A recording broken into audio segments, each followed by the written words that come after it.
C'est d'une seule et même voix que ces chorales ont rendu hommage aux femmes et aux hommes de la Grande Guerre.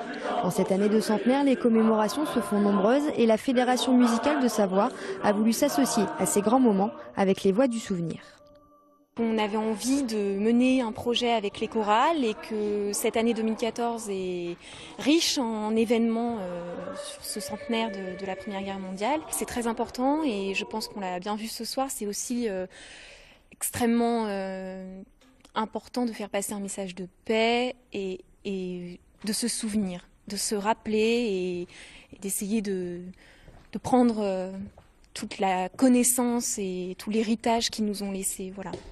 Le cœur du projet réside dans le rassemblement. 25 chorales, soit environ 962 choristes, proposent 2 chants.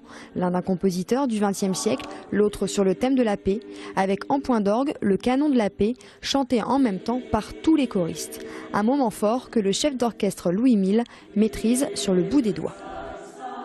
Pour moi, ce n'est pas un gros problème. Il suffit de bien savoir ce que l'on veut faire. Et puis après, ça roule, on donne ses directives et donc il faut être assez exigeant dans sa mesure pour pas que ça dérape de tous les côtés. Mais à part ça, après ça roule. Après, chaque chorale choisit ses chants selon son affinité. C'est un thème qui est toujours porteur. La commémoration de 14-18, c'est quand même quelque chose, je crois qu'il ne faut pas passer à côté quand même.